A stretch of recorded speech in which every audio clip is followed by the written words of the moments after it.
সম্মানীয় দর্শক শ্রোতা, শুধু গাঁথনির কাজের কোয়ালিটি দেখালেই হবে না। আমাদের দেশে 90% ক্ষেত্রে দেখা যায় যতটুকু গাঁথনি করা হয় এতটুকু জায়গাতেই শুধু চিপিং করা হয়। আসলেই এগুলা নিয়ম না। নিয়ম হচ্ছে আপনার যখন ছাদটা ঢালাই হবে, সেন্টারিং খোলা হবে, তখন একবারে সম্পূর্ণ বিম টিম সিলিং টিলিং সহকারে এরকম মেশিনের সাহায্যে চিপিং করা। আগে হাতে চিপিং করা হয়তো পরিশ্রম হইতো, এখন ডিজিটাল যুগ হয়ে গেছে, এখন আপনার মেশিনের সাহায্যে চিপিং করা হয়।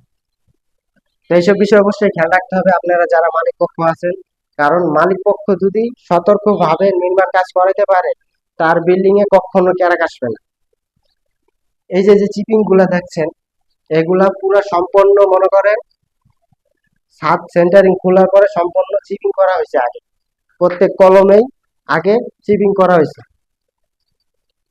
প্রত্যেক কলমে চিপিং করে এবং কি সিলিং টিলিং ভিন্টিং সহকারে চিপিং করে তারপরে গাঁথনির কাজ প্লাস্টারের কাজ করা হইতেছে।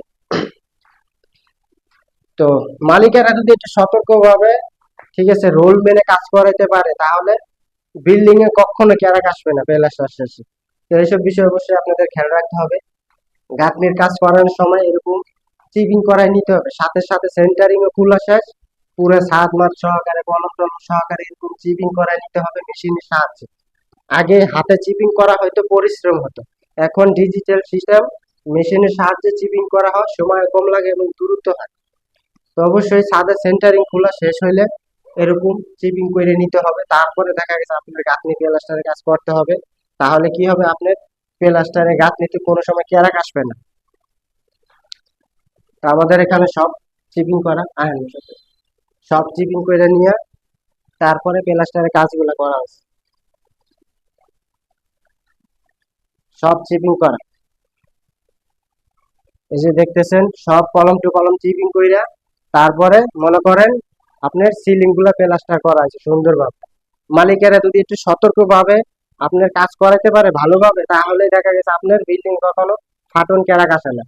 আপনার সেন্টারিং খোলা শেষ, সাথে সাথে কলম ভিত ছাদ এগুলা চিপিং করে নিলে তাহলে হয় কি আপনার ভবিষ্যতে কোনো ক্যারাক আসে না ওয়ালে আস্তরে। এরকম সুন্দর করে মেশিনের সাহায্যে চিপিং করে নিলে সিলিং টিলিং সহকারে, তাহলে আপনার করতে হয় কাজ সিমেন্টের যে অ্যাকশনটা সেটা ঢালার সাথে কামড়ায় ধরে।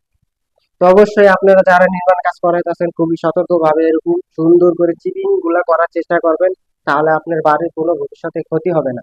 চিপিং হচ্ছে কি আসল, অনেক জায়গায় দেখা যায় চিপিং করাই হয় না। এই চিপিং না হওয়ার কারণে ওই সমস্ত বাড়িগুলোতে ভবিষ্যতে ক্যারাক চলে আসে, ফাটন চলে আসে। আর কিছু কিছু জায়গায় দেখা গেছে আপনার যতটুক গাঁথনি করা হয় প্লাস্টার করা হয় ওইটুক জায়গায় শুধু চিপিং করা হয়। আসলে নিয়ম এটা না। নিয়ম হচ্ছে ছাদের সেন্টারিং খোলার সাথে সাথেই কিছু 2-1 দিন পরে আপনি সুন্দর করে মেশিনের সাহায্যে এরকম চিপিং করে নিতে হবে।